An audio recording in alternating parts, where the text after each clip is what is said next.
तो आइए अब हम देखते हैं एक्सरसाइज 9.1 का क्वेश्चन नंबर 3। यहाँ देखो क्या लिखा हुआ है। लिखा है एक ठेकेदार बच्चों को खेलने के लिए 2 फिसलन पट्टियाँ, कितनी 2, जिसमें से एक क्या है 5 वर्ष से कम उम्र के बच्चों के लिए। तो थोड़ा थोड़ा पढ़ते हैं, क्वेश्चन को सॉल्व करते हैं। ये फिसलन पट्टी जो बन रही है 5 वर्ष से कम उम्र के बच्चों के लिए, 5 वर्ष से कम उम्र के बच्चों के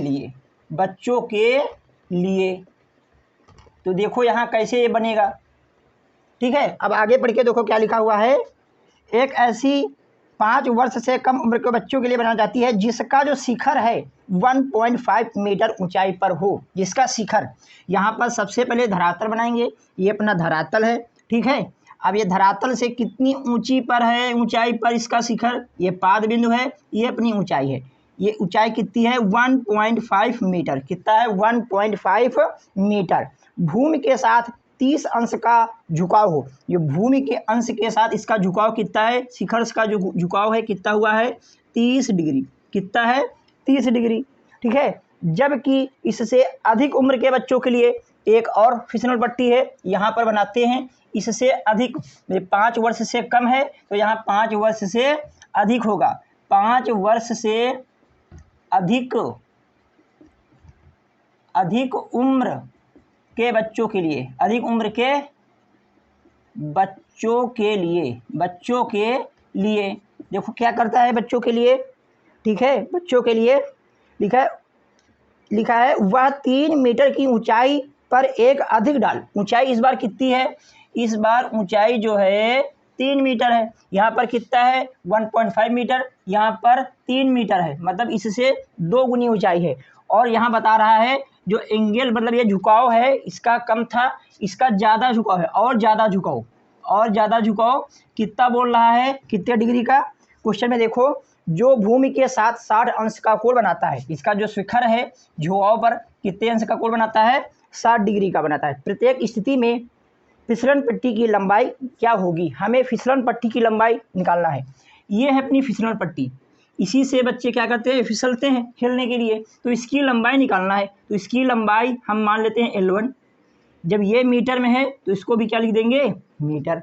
सेम इसी प्रकार ये डिस्टेंस नहीं पता है, इसको मान लेंगे x मीटर। यहाँ पर देखो ये दूसरे जो 5 वर्ष से अधिक बच्चे हैं इसको मान लेते हैं L2 मीटर।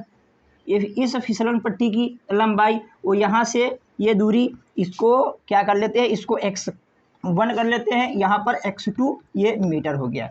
अब यहाँ पर नाम देते हैं ट्रायंगल का। ये अपना A हो गया है, ये B हो गया है, ये C हो गया है।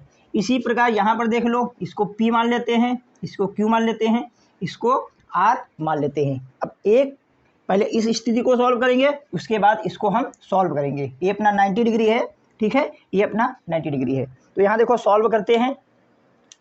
सबसे पहले यहाँ पर आप लोग मान लेंगे कि माना फिसलन पट्टी की लंबाई कितनी है L1 मीटर, वो भी 5 वर्ष से कम उम्र वाले बच्चों के लिए। इसमें क्या मान लेंगे, जो 5 वर्ष से अधिक उम्र वाले बच्चे हैं उनके लिए जो फिसलन पट्टी की लंबाई है कितनी है L2 मीटर, ठीक है। यहाँ पर आप लोग मान सकते हैं, ठीक है। हम सीधे सॉल्व कर रहे हैं। तो यहाँ देखो त्रिभुज ABC में अब अच्छे से देखो, ये अपना न्यून कोण है, वो न्यून कोण के सामने लंब होता है, और ये हमें निकालना है। इसको तो निकालना नहीं है। जब इसको निकालना नहीं है तो आप लोग इसको माने या फिर ना माने, कोई फर्क पड़ने वाला नहीं है। आप लोग चाहे तो इसको मिटा भी सकते हैं, ठीक है, क्योंकि हमें ये निकालना है। ये दिया हुआ है, ये देखो अच्छे से 90 के सामने ये अपना कर्ण होता है, ठीक। और न्यून कोण के सामने, जो न्यून कोण के सामने होता है लंब। अब आप लोग बताओ किस त्रिकोणमितीय अनुपात में लंब और कर्ण आते हैं। आप लोगों को पता होगा साइन थीटा में आते हैं। तो यहाँ लिखेंगे साइन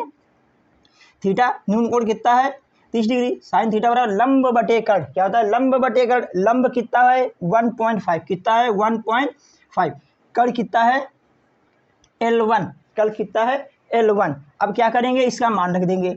अब साइन 30 का मान कितना होता है 1/2।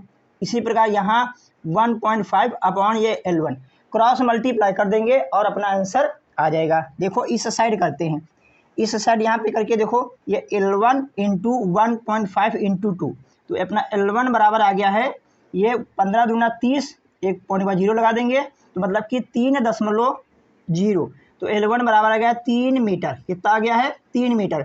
इस स्थिति में जो L1 है यह है फिसलन पट्टी, तो इस स्थिति में फिसलन पट्टी की जो लंबाई आई है 3 मीटर आई है।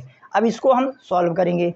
यहाँ भी तो देखो अपना त्रिभुज ले लेते हैं, ये PQR त्रिभुज PQR में, त्रिभुज PQR में अच्छे देखो ये अपना न्यून कोण है, न्यून कोण के सामने लंब होता है, और ये अपना क्या है अच्छे से चेक कर लो, ये अपना कड़ है, 90 के सामने क्या होता है कड़। तो यहाँ पर लगा देंगे हम फिर से साइन, न्यून कोण कितना है 30, साइन थीटा बराबर लंब बटे कड़, लंब इस बार देखो अच्छे से कितना है 3, कितना है 3, कड़ कितना है L2, कितना है L2। आप लोग चाहें तो यहाँ भी 3 मीटर लिख सकते हैं, L2 मीटर, मीटर से मीटर कैंसिल हो जाएगा इसलिए हम नहीं लिख रहे हैं, आप लोग चाहे तो लिख सकते हैं। अब साइन 60 का मान आप लोगों को पता होगा, √3/2 = 3/L2। क्या करेंगे यहाँ पर क्रॉस मल्टीप्लाई, इसका इससे कर देंगे, √3L2 = ये कितना आ जाएगा 2 × 3, तो यहाँ L2 बराबर आ जाएगा, अच्छे से चेक कर लो, ये अपना 2 × 3 अपॉन में आ जाएगा √3। ठीक, अब यहाँ देखो इस 3 को क्या लिख सकते हो आप लोग, √3 × √3, ये अपॉन में √3, ये अपना कैंसिल हो जाएगा, तो L2 बराबर आ जाएगा 2 √3 मीटर, 2 √3 मीटर। ठीक है, अगर आप लोग अगर ये आंसर नहीं आ रहा है तो ज़्यादा से ज़्यादा आप लोग क्या कर सकते हैं, √3 का मान रख सकते हैं, √3 का मान होता है 1.732। ठीक है, अगर नहीं आ रहा तो रख सकते हैं, अगर यही आ रहा है तो यहीं पर छोड़ सकते हैं। ठीक है, अगर क्वेश्चन में कहीं डाउट है तो आप लोग पूछ सकते हैं। यहाँ चाहो तो ये मान लेना, माना फिसलन पट्टी की लंबाई, एक मानेंगे 5 उम्र से कम के बच्चों के लिए, या माना 5 वर्ष से कम उम्र के बच्चों के लिए फिसलन पट्टी की लंबाई क्या माना है हमने, L1 मीटर, क्या माना है L1 मीटर। ठीक, तथा 5 वर्ष से अधिक उम्र के बच्चों के लिए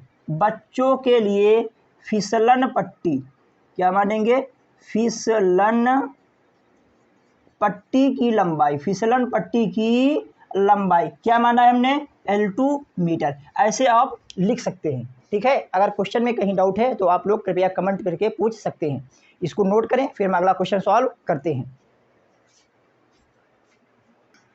तो आइए अब हम देखते हैं क्वेश्चन नंबर 4। देखो क्या लिखा है, भूमि के एक बिंदु से, भूमि पर हमें एक बिंदु लेना है, तो सबसे पहले क्या कर लो आप धरातल बना लो, ये अपना धरातल है।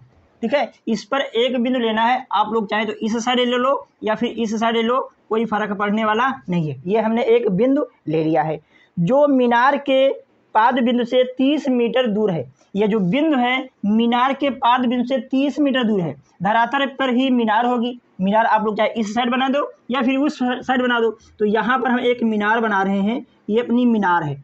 क्या है, अपनी मीनार। ठीक है, ये अपनी मीनार है, ये मीनार का पाद बिंदु है, ये अपना शिखर है। तो इससे पाद बिंदु से कितनी दूरी पर है, ये 30 मीटर। कितनी दूरी पर है, 30 मीटर। क्वेश्चन अच्छे से पढ़ लो। फिर लिखा है मीनार के शिखर का उन्नयन कोण 30 अंश है। ये शिखर का जो उन्नयन कोण है इस बिंदु से बनाएगा, यहाँ तो बनाएगा नहीं, इस बिंदु से कितना है क्वेश्चन में उन्नयन कोण 30 डिग्री। हमने बताया था उन्नयन कोण जब नीचे से ऊपर देखते हैं तो उन्नयन कोण बनता है, जब ऊपर से नीचे देखते हैं तो अवनमन कोण बनेगा। ठीक है, 30 अंश है, तो मीनार की ऊंचाई निकालना है, मीनार की ऊंचाई निकालना है। ये अपनी मीनार है, तो मीनार की ऊंचाई क्या मान लेंगे हम, h। जब ये मीटर है तो ये भी मीटर में आ जाएगा, तो इसका नाम कुछ दे देते हैं ABC। जो मीनार होगी ऊर्ध्वाधर होगी, ये आप लोग समझ सकते हैं। ठीक है, तो यहाँ पर लिखेंगे हम माना मीनार की ऊंचाई बराबर h मीटर। माना मीनार की ऊंचाई कितनी है, h मीटर। अब अच्छे से समझो, हम ये ट्रायंगल ले रहे हैं, त्रिभुज ABC समकोण त्रिभुज है। चाहे तो आप पूरा लिख सकते हैं कि समकोण, क्या लिख सकते हैं, समकोण त्रिभुज ABC में अब अच्छे से देखो, हमें मीनार की ऊंचाई निकालना है। आप लोगों को पता है ये न्यून कोण है, न्यून कोण के सामने लंब होता है, ये अपना लंब हो गया है, ठीक है। 90 के सामने कर्ण होता है, और ये जो न्यून कोण से सटी हुई भुजा होती है ये अपनी आधार होती है। क्या होती है? आधार। तो हमें ये तो दिया नहीं है, चेक कर लो यहाँ पे, यहाँ ये 90 डिग्री है, ये कर्ण तो दिया नहीं है, हमें दिया क्या है? लंब और आधार। तो हमें ऐसे त्रिकोणमिति का प्रयोग करना है जिसमें लंब और आधार आते हैं। तो आप लोगों को हमने पढ़ा रखा है कि tan थीटा क्या होता है? tan theta. तो tan थीटा अपना न्यून कोण कितना है? 30। तो tan थीटा बराबर होता है लंब बटे आधार। लंब चेक कर लो कितना है यहाँ पे? h कितना है अपना? h। वो आधार कितना है? 30। अगर आप लोग लिखना चाहें तो ये सूत्र लिख सकते हैं, tan थीटा बराबर क्या होता है? लंब बटे आधार, लंब बटे आधार, ठीक है। अब ये tan 30 का मान आप लोगों को पता होगा, अगर नहीं पता है तो पीछे पढ़ लो, हमने पढ़ा रखा है। tan 30 का मान होता है 1/√3। ये अपना h आ गया है, ये आ गया है 30, ठीक है। अब अच्छे से करो, यहाँ पे क्रॉस मल्टीप्लाई कर दो, या फिर ये अपॉन में है बटे में, इधर आ जाएगा गुणे में, किधर आ जाएगा? √3। 30 बटे √3 बराबर h, ठीक है। अब बराबर है तो h को हम इस साइड भी लिख सकते हैं। अब अच्छे से देखो, ये अपना 30 है, 30 को हम लिख सकते हैं 3 × 10। क्या लिख सकते हैं? 3 × 10। और इस 3 को √3 इंटू √3 लिख सकते हैं। अगर ऐसे नहीं समझ में आ रहा है तो कुछ मत करो, ऐसे लिख दिया हमने, ये √3 है तो अंश और हर में √3 से ऐसे मल्टीप्लाई कर दो, क्योंकि हर में कभी भी आंसर रूट में नहीं लाना है। जब कभी अंश में रूट आ रहा तो उसका परिमेयकरण कर लो।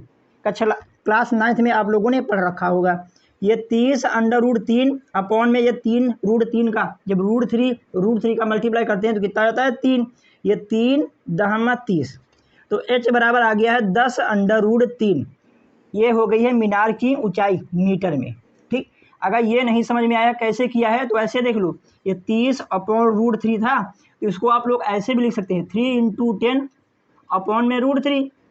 अब 3 की जगह पे लिख सकते हैं √3 इंटू √3, ये अपना हो जाएगा 10/√3। √3 से √3 कैंसिल हो जाएगा तो आंसर आ जाएगा 10/√3। ऐसे से भी आप लोग सॉल्व कर सकते हैं, या फिर ऐसे करें।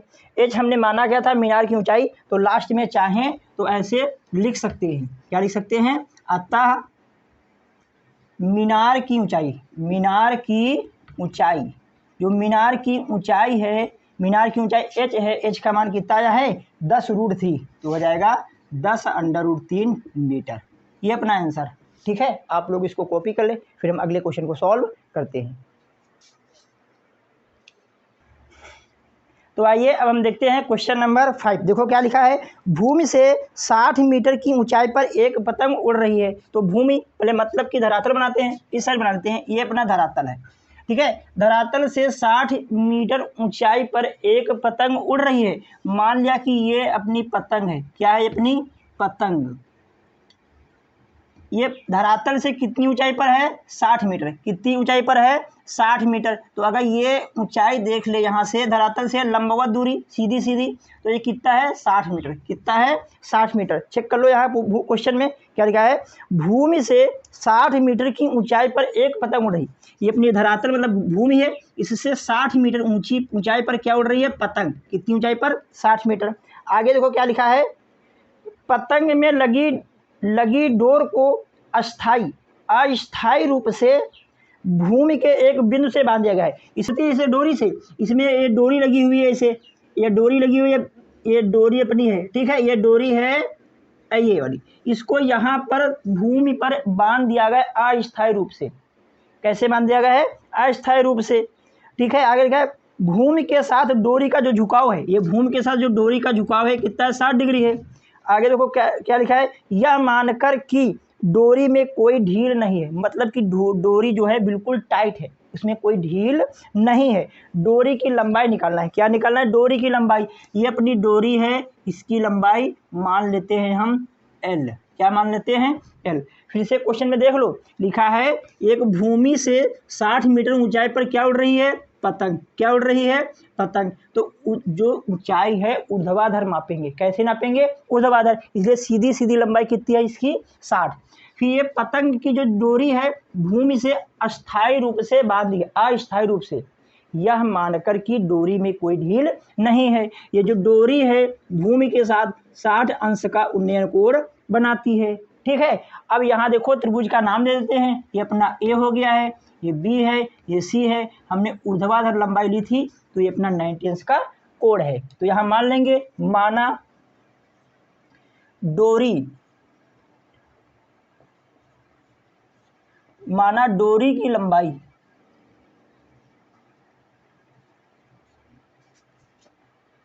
की लंबाई बराबर क्या माना है हमने, एल मीटर। क्या माना है, L metre.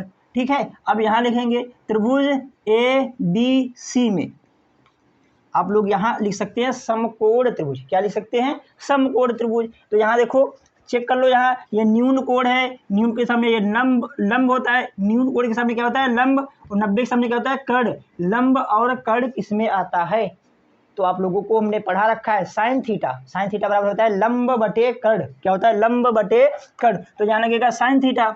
Sine theta, theta अपना कितना है, मतलब कि न्यून कोण कितना है, 60 डिग्री। साइन थीटा बराबर लंब कितना है, 60 मीटर, और कर्ण कितना है, एल। मीटर से मीटर कट जाएगा इसलिए हमने मीटर नहीं लिखा है। साइन 60 का मान आप लोगों को पता होगा कितना होता है, √3/2। क्या होता है, √3/2। ये अपना हो गया 60, ये हो गया एल। क्रॉस मल्टीप्लाई कर दो, ये क्रॉस मल्टीप्लाई, इसका यहाँ आ जाएगा √3l बराबर, ये इधर गुणा हो जाएगा 60 दूना 120। यहाँ गुणा कर देंगे 60 का मल्टीप्लाई 2 से 120, ये गुणे में इधर का आ जाएगा बटे में, 120/√3। अच्छे से देखो, हमने अभी बताया है यहाँ पर हर में रूट में मान नहीं आना चाहिए। अगर आ गया है तो हर का परिमेयकरण कर दो। क्या कर दो, हर का परिमेयकरण। तो हमें हर का परिमेयकरण करते हैं तो अंश और हर में √3 से क्या कर देंगे, मल्टीप्लाई। तो यहाँ देखो अच्छे से, एल बराबर 120/√3। क्या आ जाएगा, 120/√3। अब √3 का जब √3 से मल्टीप्लाई करते हैं कितना आता है, 3। कितना आता है, 3। इसको कैंसिल कर देंगे, 3 चौके 12, तो ये वाला 0, तो हो गया 40/√3 मीटर। ठीक है, आप लोग चाहे तो यहाँ लिख सकते हैं अतः माना की जगह क्या लिखते हैं, अतः डोरी की लंबाई। क्या लिख देंगे, डोरी की